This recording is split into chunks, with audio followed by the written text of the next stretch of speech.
It was a warm Saturday evening in early February 2024, the kind of evening that wraps itself around Ballarat like a familiar woolen coat.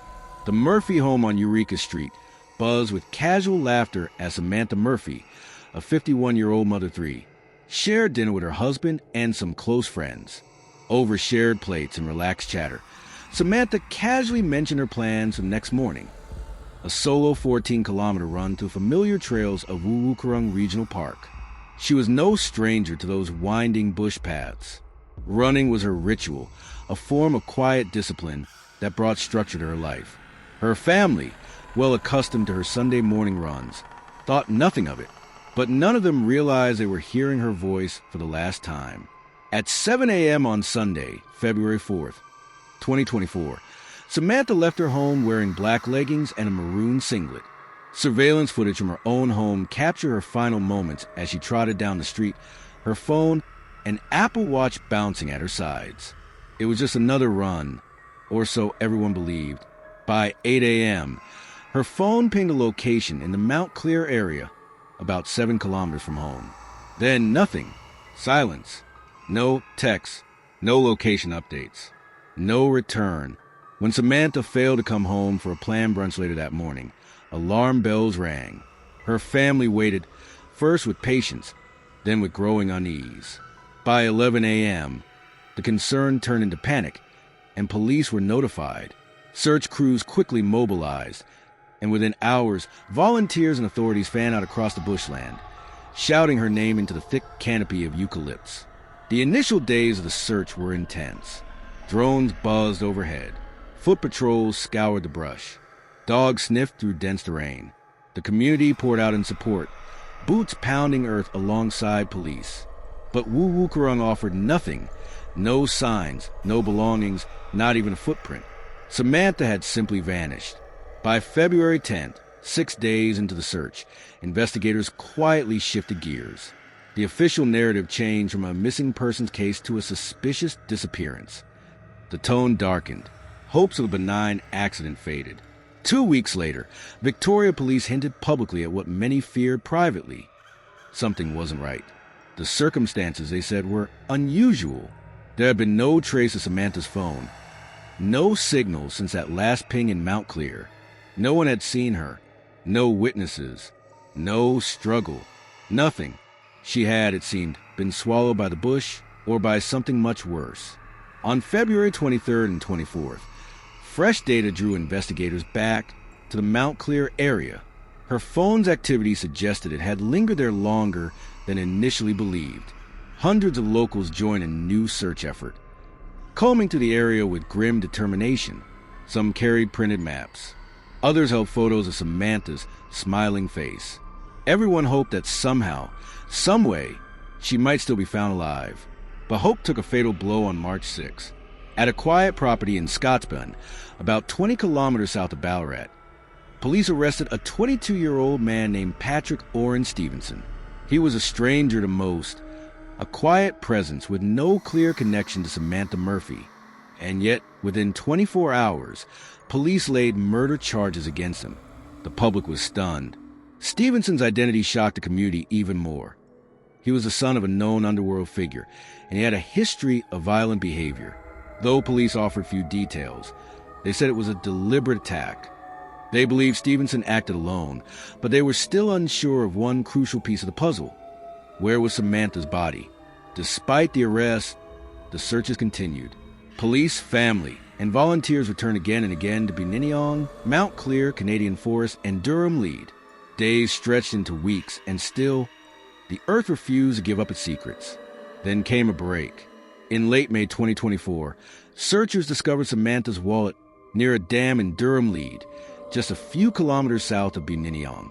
Inside were her identification cards and, most crucially, her mobile phone. The findings shifted the gravity of the case. The dam area, now a confirmed crime scene, offered the first real physical clue in nearly 4 months. The evidence was bittersweet. It confirmed that Samantha had likely been taken far from her planned route and possibly murdered shortly after she disappeared. But it didn't bring the closure her family so desperately needed. Her body remained missing. By early 2025, the Murphy family had lived with that ache for nearly a year. Pam Robson, Samantha's mother, spoke publicly for the first time, her voice quaking as she said, "We just want to give her a funeral." That desire for dignity, for ritual, for rest, resonated across Ballarat, her community. Still aching, still searching, refused to let her be forgotten. Police recommitted to their efforts. As the anniversary approached, they launched new searches in Enfield State Park and other remote bushland locations. They pleaded with the public for tips, for memories, for any tiny thread that might lead them to Samantha. Meanwhile, Patrick Stevenson sat in custody, awaiting trial. He had pleaded not guilty. Investigators continued gathering evidence. The prosecution faced the uphill battle of trying a murder case without a body, a grim and complicated challenge. But Samantha's story refused to fade. It was etched into the hearts of Ballarat's residents, carved into every tree trunk and trail sign in Woowookarung, and burned into the national consciousness. A mother, a runner, a woman who vanished in broad daylight.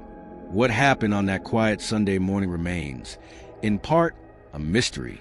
But what followed, a city's anguish, a mother's grief, a community's resilience, became a testament to the human need for justice, for answers, and for peace. And somewhere out in the wild tangle of forest and earth, Samantha Murphy still waits to be found. But she wasn't alone, not in spirit, not in grief.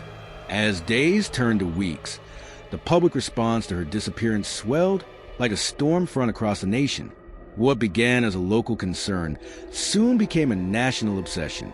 In the small city of Ballarat, a palpable tension clung to the air like smoke. Every closed door invited suspicion. Every dark trail seemed haunted. A mother had vanished, and the public wasn't ready to let that go. Within hours of the police appeal for information, social media lit up. Facebook community groups posted updates by the hour. Help find Samantha Murphy. Pages quickly gathered tens of thousands of followers as people from across Victoria, and soon all of Australia, shared theories, photos, search schedules, and rally points. Hashtags like #FindSamantha and #BringSamHome trended for days.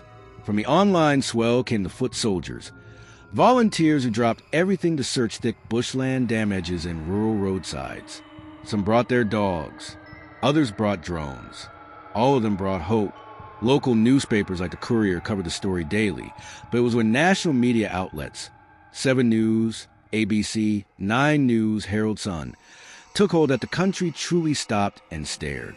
Samantha Murphy's face, frozen in a family photo, was suddenly everywhere.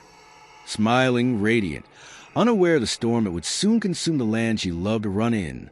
The tone was somber at first. Mother missing after run. No sign of Samantha. Search intensifies. But by the time police declared the case suspicious, the headlines grew darker. The Age questioned, how can someone vanish in daylight? Sky News ran live segments from Ballarat, and Channel 9's A Current Affair aired interviews with neighbors, searchers, and former detectives. Then came the frenzy. Rumors began to seep in through the cracks. People began scrutinizing her route, speculating about her family life, her routines, even her dinner the night before. Amateur sleuths created timelines and Google Maps overlays. TikTok creators posted theory-laden videos, attracting millions of views in hours. Some questioned the husband, others accused strangers. The line between help and harm blurred quickly. Samantha's name became both a rallying cry and a media commodity. Inside the Murphy household, the attention was unbearable. Mick Murphy kept a low profile. A grieving husband suddenly found himself the focus of sidelong glances and online speculation. Though there was no evidence pointing to him, the internet didn't care. To the public, anyone could be the villain. Jess Murphy, Samantha's daughter, appeared in brief interviews, her voice raw and tight. "Please," she said once on 7 News, her hands shaking. "We just want Mom come home." The clip went viral. Thousands flooded the comments with prayers, heart emojis, and offers of help, but others weren't so kind. The darker side of the internet whispered about family secrets, hidden motives, foul play, none of it proven, all of it hurtful. Still, the community of Ballarat never gave up. Not then, every weekend. Volunteers gathered to continue the search.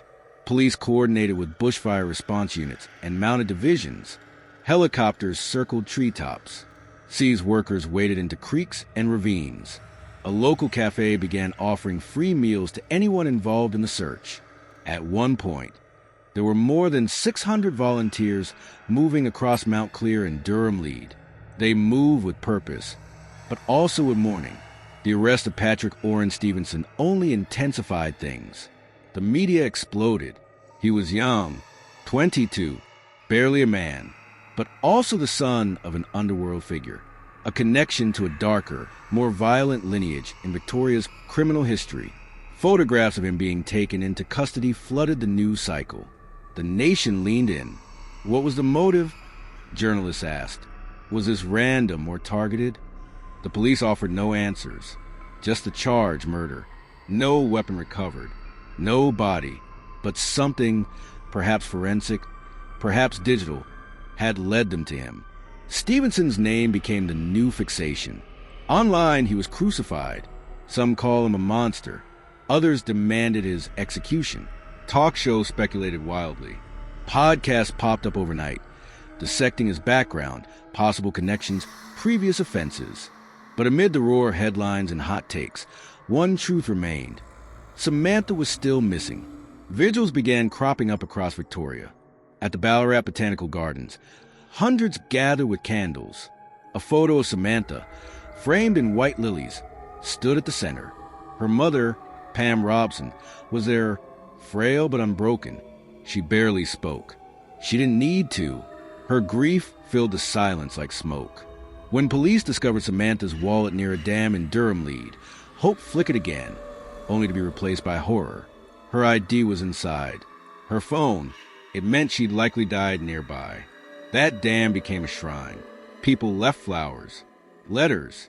A single child's drawing of a smiling woman with running shoes, captioned, "Come home." The media, to their credit, softened. They began focusing less on blame and more on humanity. Features ran about Samantha's life, her devotion to her family, her morning routines, her love of the trails. She was no longer just a headline. She was someone the country had come to know. As the one-year mark loomed, coverage turned solemn. Still missing. A year without Samantha.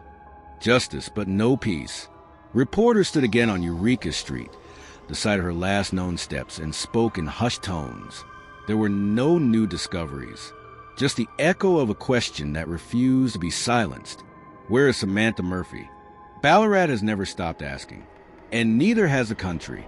Samantha Murphy's case remains one of the most unsettling mysteries in recent Australian history. A woman vanished, a suspect charged, but no body, no closure. And the question still lingers in the shadows of Ballarat. Where is Samantha Murphy? If you want to follow this case as it unfolds and stay updated on new developments, be sure to like, comment, and subscribe. Your engagement helps keep Samantha's story alive and ensures that the truth won't be buried.